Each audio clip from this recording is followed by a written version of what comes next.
Dios les bendiga, queridos hermanos. Qué privilegio estar con ustedes en esta linda convención de discipulado. Ustedes saben que yo nunca me pierdo esta convención que hacemos todos los años porque es uno de los eventos más hermosos, más espirituales, donde aprendemos más de la palabra, donde nos acercamos a Dios. Y desde que comenzó la pandemia, no hemos podido ir a Culacua para reunirnos allí como lo hacemos todos los años, pero agradezco al Departamento Hispano y a los líderes de la obra hispana en nuestra asociación porque lo estamos haciendo online. Así que gracias al Pastor del Toro y a toda la comisión que organizó esta convención de discipulado que lleva como título Evangelio Real. Evangelio Real. Y a mí se me asignó, así que la comisión de la convención me pidió que les hablara de un solo texto. El texto aparece en Romanos capítulo 1, versículo 16, y es un texto que ustedes saben de memoria. Es uno de los textos más hermosos, es uno de los mensajes más lindos que aparecen en el Nuevo Testamento, en la carta de Pablo a los romanos. Allí en el versículo 16, Pablo escribiéndole a la iglesia en Roma que él no había visitado. Estos son los hermanos que hay en Roma que escucharon de Jesús, que se convirtieron a través del poder del Espíritu Santo a la fe cristiana, pero Pablo no los conoce. Así que él les está escribiendo, le está escribiendo a una iglesia que él todavía no ha visitado. Y por eso la carta a los romanos es un documento teológico, es un documento en el que se expresa el deseo que Dios tiene de salvar a sus hijos, donde se expresa de una forma real la justificación, la santificación, la relación que Dios desea desarrollar con nosotros y la relación que nosotros debiéramos o queremos desarrollar con Dios. Porque no me avergüenzo del Evangelio, así dice el versículo 16, porque no me avergüenzo del Evangelio, porque es poder de Dios para salvación. Y les voy a compartir el mensaje que he preparado para ustedes es en esta frase, en estas dos frases. No me avergüenzo del Evangelio porque es poder, dínamos, dinamita, energía, explosión, poder de Dios para salvación. Desde el momento que Cristo mandó a sus discípulos a ir por todo el mundo y predicar el Evangelio a toda criatura, así dice Marcos capítulo 16, 15, id por todo el mundo y predicad el Evangelio. Noticias buenas, noticias de salvación. Ya el ser humano no está perdido.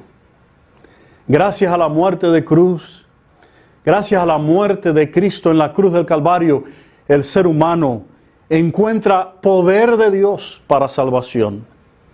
Los cristianos de todas las épocas, desde ese momento, se han dado a la tarea de cumplir con la misión encomendada y por casi 2000 años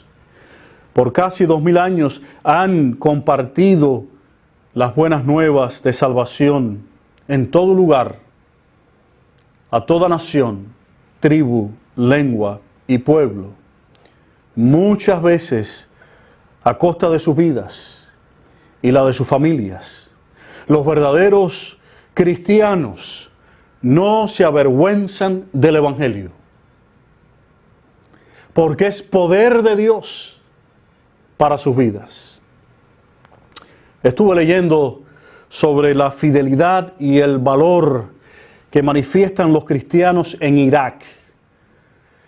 durante la última ocupación de ISIS. Saben ustedes que esta gente extremista mató miles de cristianos. Y quedé impresionado por las historias que leí, por los documentos que revisé, por los reporteros que estaban allí y que compartían estas historias de cristianos en Irak, perseguidos por los extremistas de ISIS, y cómo ellos no se avergonzaban de ser cristianos. Uno de los reporteros escribió, el señor Stephen Kaiser de Australia, que estuvo allí prácticamente en el frente de batalla, escribió lo siguiente: en el centro de la guerra, en medio de la violencia en contra de los cristianos por los extremistas de ISIS, presencié cuán expresivos y determinados eran ellos a la hora de manifestar su alianza con Jesús. Encontré cruces en todos los lugares. Los cristianos ponían cruces en los espejos de los carros, en los brazaletes y pulseras que vestían, en los techos de sus casas, en las ventanas de sus casas se veía la cruz anunciando: en esta casa somos cristianos. A menos de 14 kilómetros del ejército fanático y sangriento de ISIS, solo a minutos de gente que no pensarían dos veces en quemarlos vivos, los cristianos con orgullo santo comunicaban abiertamente: yo estoy con Cristo, yo soy de Cristo. El reportero escribió: me sentí avergonzado. Me di cuenta de que como cristiano viviendo en Australia estoy en mayor riesgo de morir como resultado de que me caiga un coco en la cabeza. Me di cuenta de que a pesar de no estar a riesgo de perder mi vida por ser cristiano, no estoy dispuesto a expresar mi alianza con Jesús en mi vida cotidiana, en la sociedad secular en la que vivo. Me da pena que se rían de mí si yo digo que soy cristiano.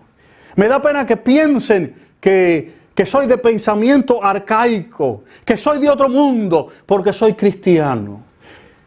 Me avergüenzo, escribió él, me avergüenza la idea de que pueda morir o tenga más probabilidades de morir porque me caiga un coco en la cabeza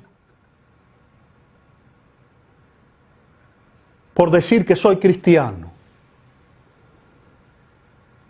Concluyó: nuestros hermanos en Irak, y estos no son historias de los mártires del primer siglo, del segundo siglo, esto no son historias de las persecuciones de los emperadores romanos, esto no son historias de los circos romanos, de cómo las fieras despedazaban a los cristianos, de cómo los crucificaban, de cómo los ponían en los caminos para que alumbraran los caminos y los encendían con cera. Estos no son historias del tercer y cuarto siglo, tampoco son historias de la persecución de la iglesia romana contra el protestantismo en el siglo XV, en el siglo XVI. No les estoy hablando tampoco de las persecuciones de la iglesia anglicana, de los protestantes contra los protestantes. Les estoy hablando de historias del año antes pasado, hace 2, 3 años. Nuestros hermanos en Irak no tienen que pintar al Nazareno en sus puertas, Ellos no tienen que colgar la cruz en el espejo retrovisor de sus carros. No la tienen que poner en los balcones de sus casas o vestirlas en los brazaletes. De hecho, dadas las circunstancias, nadie los criticaría por hacerlo o por no hacerlo. Dadas las circunstancias en las que viven, que se están jugando la vida en cada momento, nadie les criticaría por no anunciar que son cristianos. Es más, yo estaría dispuesto a animarlos a que mantuvieran un perfil bajo, a que escondieran su fe, a que salvaran sus vidas, a que quitaran las cruces de los techos y los balcones. Yo lo entendería, pero ellos eligen manifestar que son cristianos. No se avergüenzan de Jesús. Y el Evangelio tiene poder en sus vidas. No se avergüenzan del que entregó su vida por ellos, porque han encontrado en Jesús y han encontrado en el Evangelio el poder que necesitan para arriesgar sus vidas todos los días, en cualquier momento. No tienen miedo de compartir la fe que tienen en Jesucristo. Y yo me pongo a pensar en mi vida. ¿Cuántas veces he callado? ¿Cuántas veces he tratado de pasar por alto cuando toman el nombre de Jehová nuestro Dios en vano? Cuando se ríen de nosotros los cristianos. Cuando nos dicen que estamos viviendo en siglos pasados. Cuando nos hacen ver como seres humanos no educados.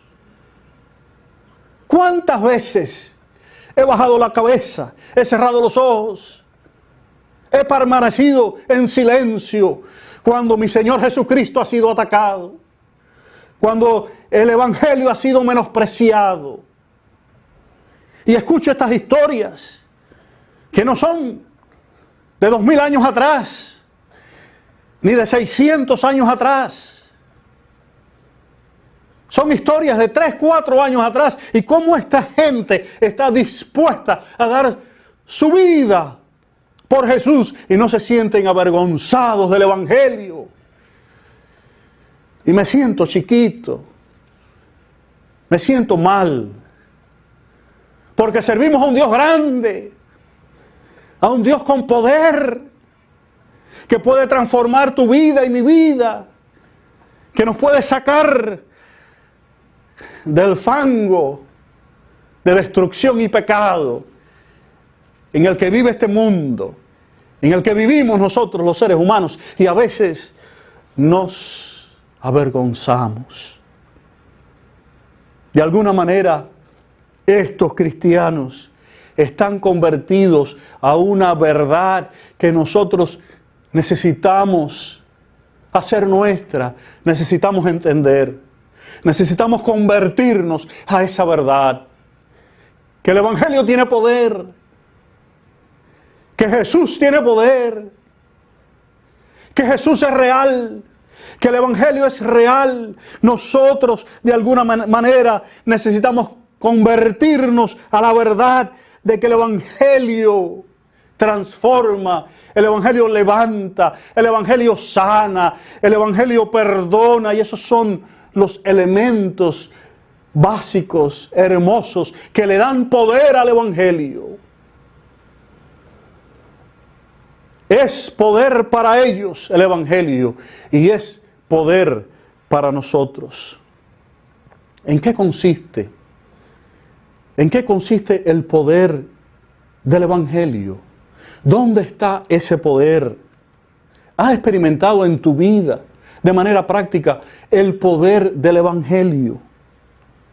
¿Has sentido esa transformación que trae a tu vida las buenas noticias de salvación. Cuando estudiamos la historia del cristianismo, nos damos cuenta rápidamente de que el Evangelio de Jesucristo fue adaptándose irremediablemente a las tendencias filosóficas de las diferentes etapas de la era cristiana.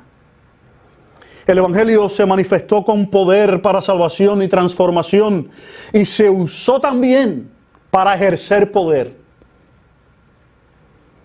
Este otro tipo de poder, no necesariamente salvífico y de transformación, se manifestó en tendencias filosóficas que respondían a las realidades y las necesidades de los cristianos. En las épocas, en los lugares donde los cristianos vivían y presentaban diferentes puntos de vista a la vida práctica del cristiano en diferentes lugares y en diferentes épocas. Por ejemplo, existen marcadas diferencias entre el cristianismo occidental romano y el cristianismo ortodoxo griego. Ambas corrientes presentan un evangelio que se convierte en poder, pero no necesariamente poder salvífico o poder de Dios en tu vida, sino en poder manejar a través de postulados cristianos el pensamiento y la cultura humana. Las ideas siempre tienen un origen y surgen como resultado de las necesidades de encontrar respuesta a las realidades humanas desde un punto de vista práctico.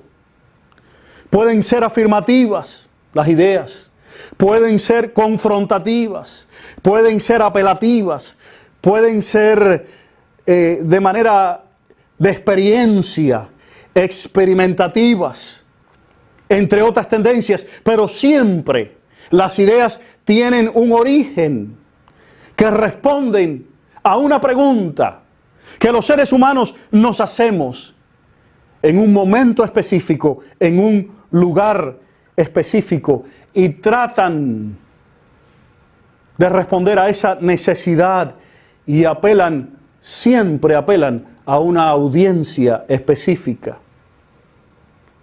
En términos generales, en el mundo de hoy, tú puedes compartirme una idea y si me dieras de 30 minutos a una hora para investigar esa idea que estás compartiendo, probablemente yo pueda decirte de dónde salió, cuál es el origen de ese postulado. Desde el primer siglo, el Evangelio sufrió ataques extraordinarios en forma de conceptos teológicos de la época. Ya para el tiempo en el que Juan escribió el Evangelio según San Juan, el gnosticismo, el énfasis del conocimiento espiritual por encima de la ortodoxia cristiana, ya había infiltrado la iglesia. El sincretismo, estoy hablando aproximadamente del año 95, en el primer siglo. Los nicolaitas, los judaizantes. ¿Saben ustedes? Si hubo un movimiento en la historia del cristianismo que hizo daño al Evangelio y al poder del Evangelio, fueron los judaizantes. Los fariseos no prevalecieron después del primer siglo. Los fariseos desaparecieron antes del primer siglo.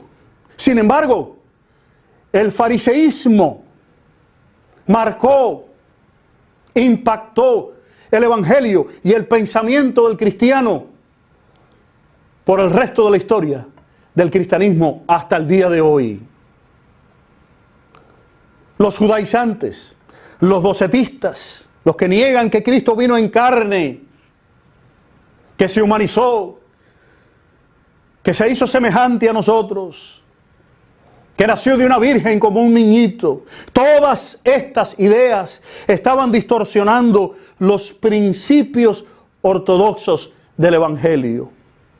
Para el siglo II y principios del siglo III comenzaron a aparecer documentos apócrifos que narraban la vida de Jesús, como el Evangelio según San Tomás, el Evangelio según Santa María Magdalena, el Evangelio según Pilato, el Evangelio según San Judas, el Evangelio según San Barrabás y otros.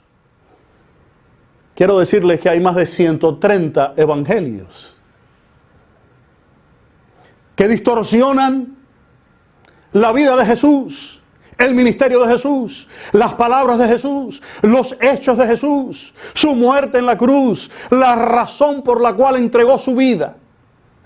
Estos evangelios han llegado hasta nosotros hoy distorsionando el poder real del evangelio de Jesucristo. De manera que lo que nosotros entendemos hoy como evangelio no es necesariamente lo que Jesús enseñó, lo que Jesús practicó, lo que Jesús vivió. No en balde, muchas veces nos sentimos avergonzados del evangelio. Porque el evangelio que vivimos y practicamos no refleja los principios del reino que Cristo vino a establecer con su muerte en la cruz del Calvario. A finales del tercer siglo apareció un personaje, un teólogo, allí en Alejandría, el famoso Arrio. Es lo que conocemos hoy el arrianismo. Ese pensamiento, esa tendencia teológica ha penetrado la iglesia desde el segundo y principios del tercer siglo hasta los días de hoy. Es triste reconocer que inclusive dentro de la iglesia adventista existan tendencias arrianas. Arrio vino con la idea de un Cristo en naturaleza subordinado al Padre y atacaba ferozmente la doctrina de la Trinidad. Para el siglo IV, principios del siglo V, se levantó otra figura enigmática, un importante teólogo que impactó el evangelio para siempre. Después de Pelagio, el evangelio nunca más se ha podido interpretar acorde con los principios básicos del mensaje de Jesús, porque Pelagio introdujo en la presentación de el evangelio y en la naturaleza de Cristo y en el entendimiento de la naturaleza humana un veneno del cual no hemos podido superar el impacto de ese veneno. Y en términos teológicos le llamamos el perfeccionismo. Pelagio fue el padre del perfeccionismo. Negaba la naturaleza pecaminosa del hombre y afirmaba que la gracia divina no era necesaria ni gratuita, sino que había que merecérsela por un esfuerzo humano expresado en buena conducta, en obras. Pelagio introdujo el conductismo al evangelio de Jesucristo. Claro, Dios siempre levantó hombres que confrontaron este evangelio distorsionado, como Agustín, Jerónimo, Dióspolis, Pero el veneno del perfeccionismo llegó para quedarse y lo estamos sufriendo hoy todavía. El perfeccionismo le quita todo el poder al Evangelio y lo pone en la conducta humana. Queridos hermanos que me están escuchando, todo lo que le quite el poder al Evangelio y ponga ese poder en el humanismo o en la conducta humana, todos esos conceptos, por agradables que suenen, por lindos o hermosos que parezcan, no provienen del Evangelio de Jesucristo, ni provienen de la palabra de Dios. El perfeccionismo le quita el poder al Evangelio y lo que Jesús hizo en la cruz del Calvario.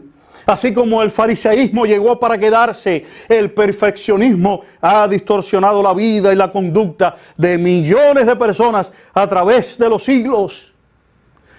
También en el otro extremo, la gracia barata le ha quitado el poder al Evangelio y también ha llegado para quedarse. La gracia barata le quita al Evangelio el poder de transformar vidas. Tristemente, muchas personas se ven confundidas con estos conceptos.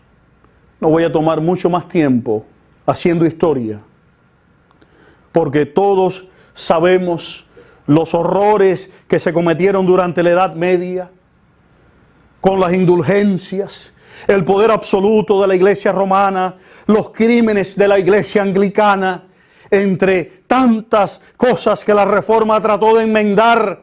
Y demos gracias a Dios por los reformadores, porque si no, estaríamos todavía pagando indulgencias y confesando nuestros pecados a un sacerdote en la iglesia.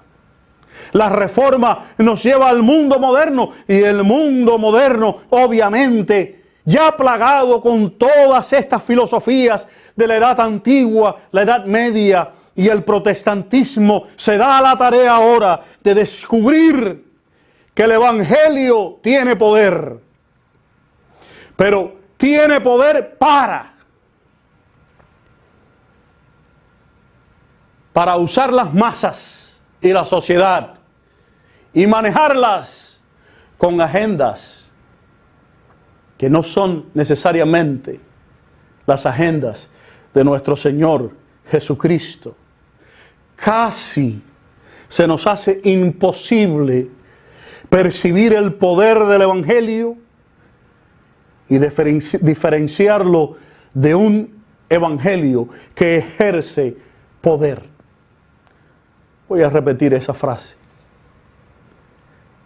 Para nosotros los que vivimos en el siglo XXI, se nos hace muy complejo, se nos hace difícil hacer la diferencia entre el Evangelio que tiene poder y el Evangelio que ejerce poder.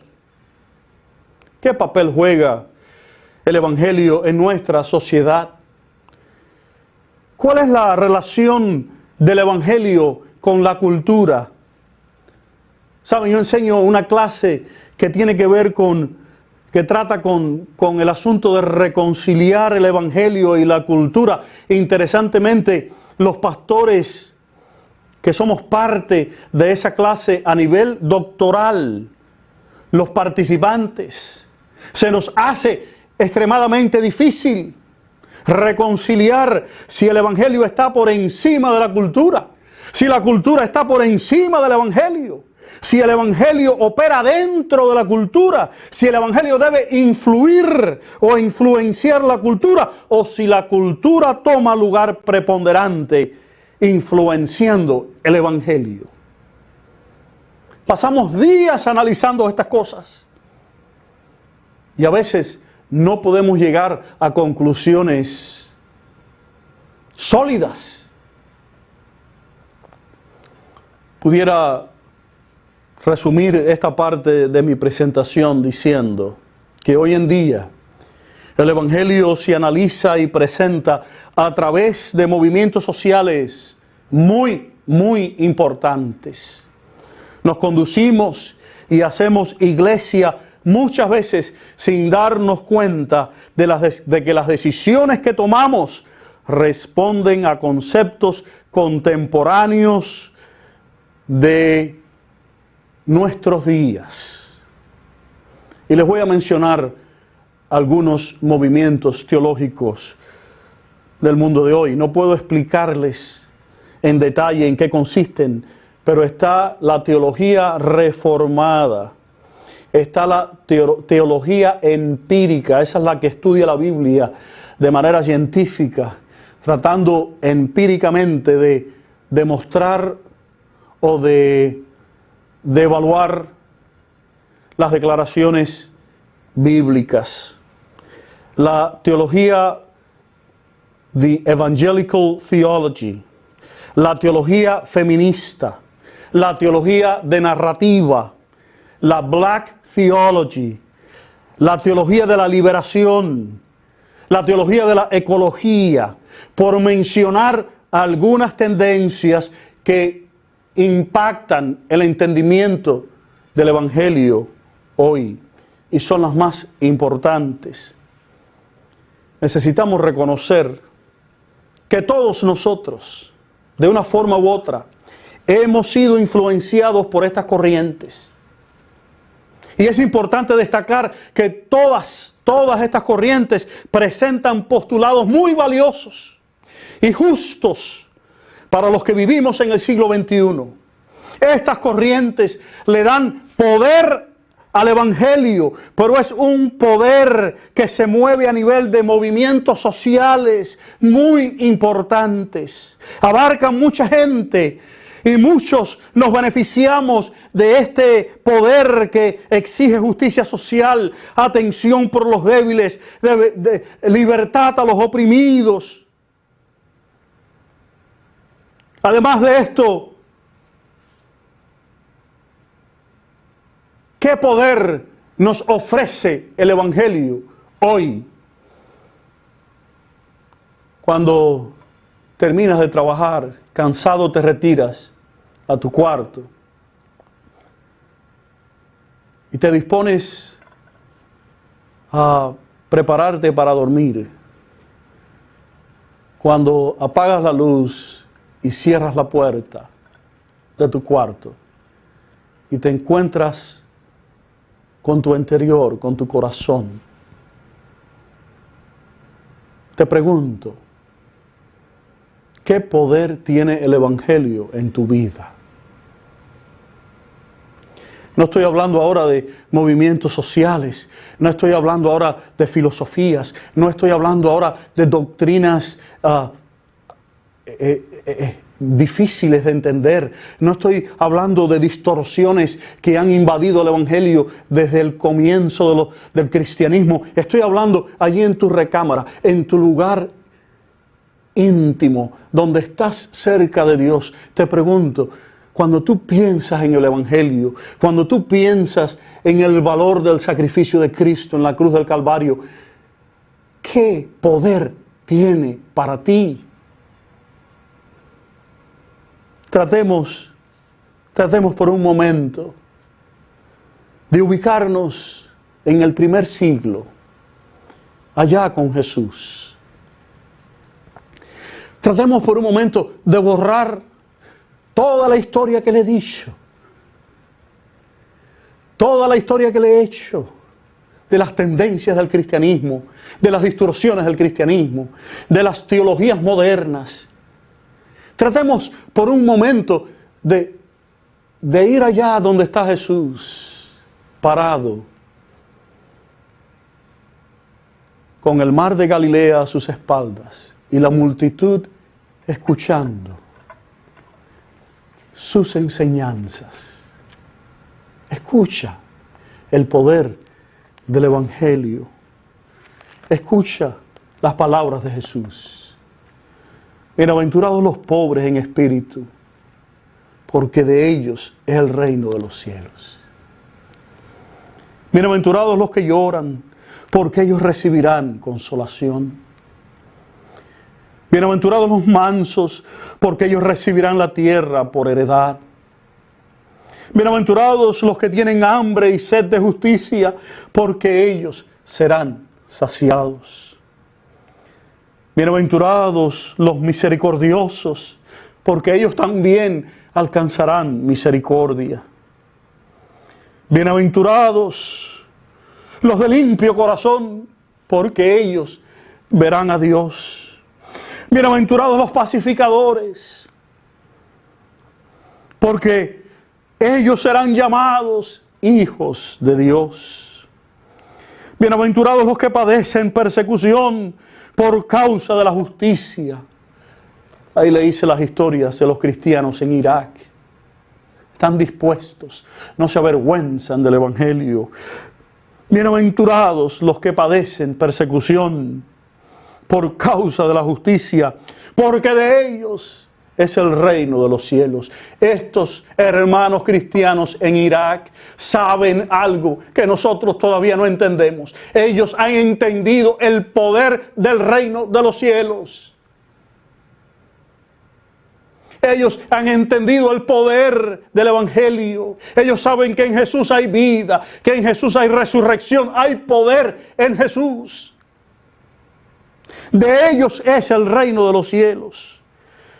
Bienaventurados sois cuando por mi causa os vituperen y os persigan y digan toda clase de mal contra vosotros mintiendo. Gozaos y alegraos, porque así persiguieron a los profetas que fueron antes de vosotros. Si pudiéramos de alguna manera borrar todas las influencias de 2000 años de doctrina, de postulados, de teología, de movimientos sociales, de teología de la liberación, de la teología narrativa, de la Black Theology, de la teología feminista. Si pudiéramos por un momento cerrar nuestros ojos y movernos allí con Jesús, junto al mar de Galilea, y pudiéramos escuchar el poder del Evangelio, nos daríamos cuenta, hermanos queridos, que no hay por qué avergonzarnos. Miren ustedes, oísteis que fue dicho, Jesús predicando, oísteis que fue dicho, ojo por ojo y diente por diente. Este es el Evangelio que tiene poder. Mas yo os digo, no resistáis al que es malo, antes a cualquiera que te hiera en la mejilla derecha, vuélvele también la otra. Al que te pida, dale. Y al que quiera tomar de ti prestado, no se lo rehuses. Oísteis que fue dicho, amarás a tu prójimo y aborrecerás a tu enemigo. Mas yo os digo, amad a vuestros enemigos. Bendecid a quienes os maldicen, haced bien a los que os aborrecen y orad por los que os ultrajan. Y orad por los que os ultrajan y os persiguen. Escuchen, no os hagáis tesoros en la tierra, sino haceos tesoros en el cielo. Escuchen lo que dice el Evangelio. No os hagáis tesoros en la tierra, donde la polilla y el orín corrompen, y donde ladrones miran y hurtan, sino haceos tesoros en el cielo. Porque donde está vuestro tesoro, allí está también vuestro corazón. No os afanéis por las cosas de esta vida, por lo que han de comer, o lo que han de beber, o lo que han de vestir. Mirad las aves del cielo, mirad los lirios del campo, Dios los viste, Dios las alimenta. ¿Y quién de vosotros podrá, por mucho que se afane, añadir a su estatura un codo? Y por el vestido, no os afanéis, no os afanéis por lo que han de comer, o lo que han de beber, o lo que han de vestir. Y aquí está el poder del Evangelio. Mas buscad primeramente el reino de Dios y su justicia, y todas las cosas os serán añadidas. ¿Cuántos pasajes hermosos les puedo compartir? Pero para concluir, lo voy a hacer con una de las descripciones del Evangelio más hermosas que aparecen en el Nuevo Testamento, en la carta a los Colosenses. Cuando Pablo escribió a la iglesia allí en Colosas, Pablo les describe el poder del Evangelio. Jesús es la imagen del Dios invisible, el primogénito de toda creación. En Él fueron creadas todas las cosas, las que hay en los cielos y las que hay en la tierra, visibles e invisibles, sean tronos, sean dominios, sean principados, sean potestades. Todo fue creado por medio de Él y para Él. Y Él es antes de todas las cosas, y todas las cosas en Él subsisten. El poder del Evangelio está en que nosotros entendamos quién es Dios. El poder del Evangelio está en que nosotros conozcamos quién es Jesús, el Dios invisible que se hizo visible, el creador de todas las cosas, la fuente de vida, la fuente de toda verdad. Todo lo que existe subsiste en Él porque Él es la fuente. Y Él es la cabeza de la iglesia. Y es el principio, el primogénito también entre los muertos, para que en todo tenga la preeminencia, porque agradó al Padre que en Él habitase toda plenitud, el poder del Evangelio.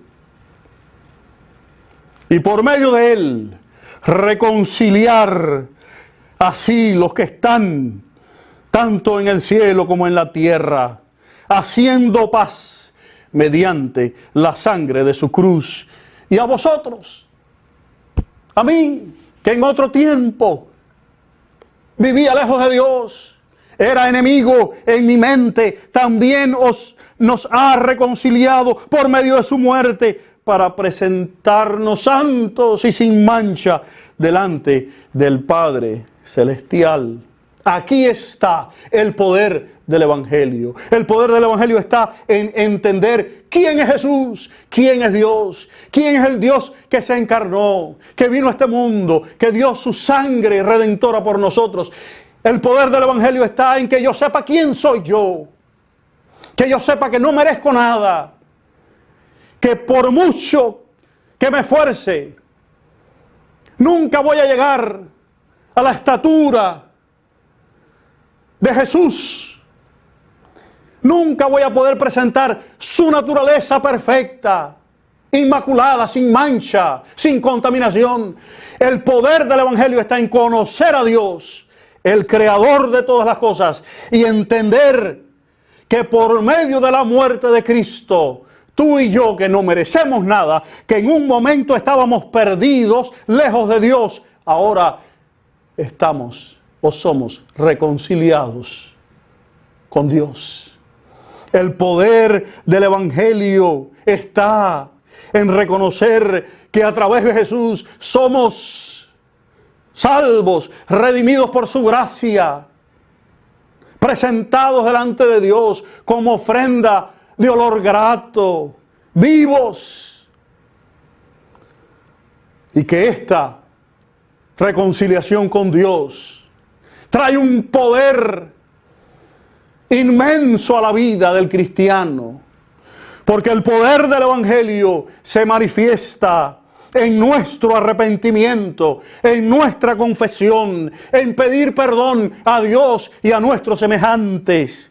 en la conversión, en el cambiar de dirección, en la transformación de nuestras vidas y en la salvación en Cristo Jesús. Ahí está el poder del Evangelio. Por eso, los que estamos en Cristo Jesús, no nos avergonzamos del Evangelio, porque es poder de Dios para salvación a todo aquel que cree en el Dios invisible que se hizo visible, que dio su vida por nosotros, a todo aquel que entiende que en nosotros no hay mérito, no hay justicia alguna, porque nuestra justicia es como trapo de inmundicia. Sin Jesús estamos perdidos.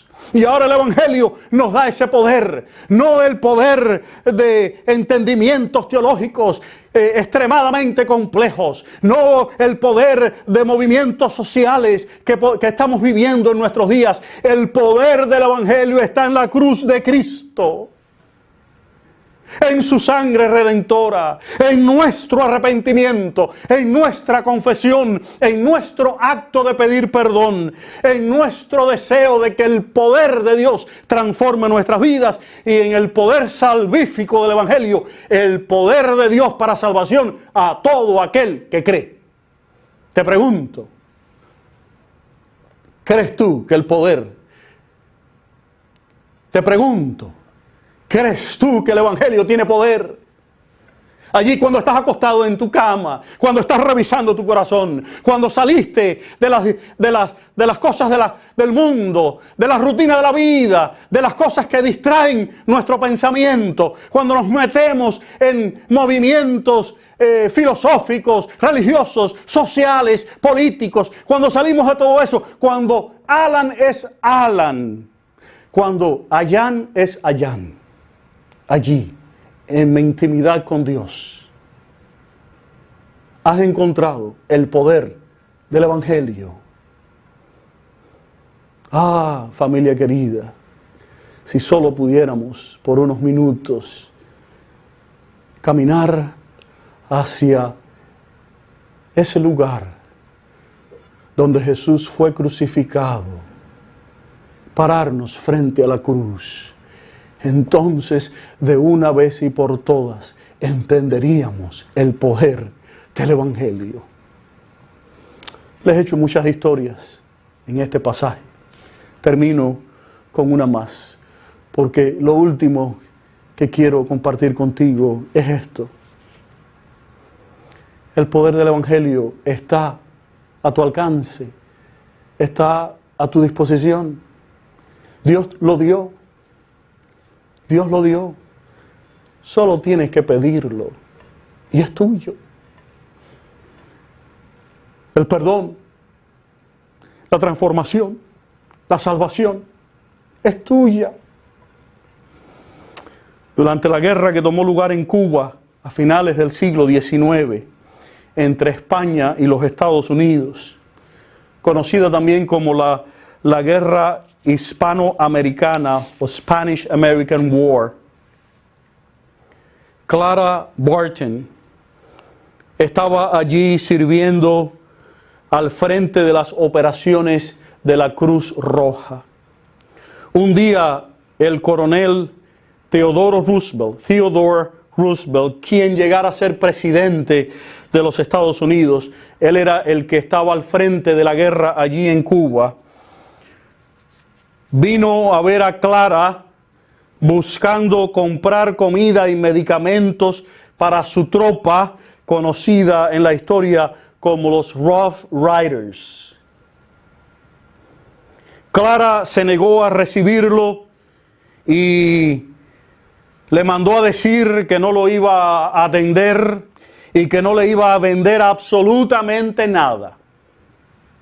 Roosevelt quedó perplejo. Sus hombres necesitaban ayuda y él estaba preparado para pagar por las provisiones, por las medicinas, por la comida. Cuando él preguntó por qué Clara no había querido proveer lo que los soldados heridos y hambrientos necesitaban, alguien le contestó: coronel, Coronel Roosevelt, lo único que usted tiene que hacer es pedir. Pida lo que necesita, coronel. Pida lo que necesita. En ese momento, Roosevelt sonrió. Fue allí que comprendió,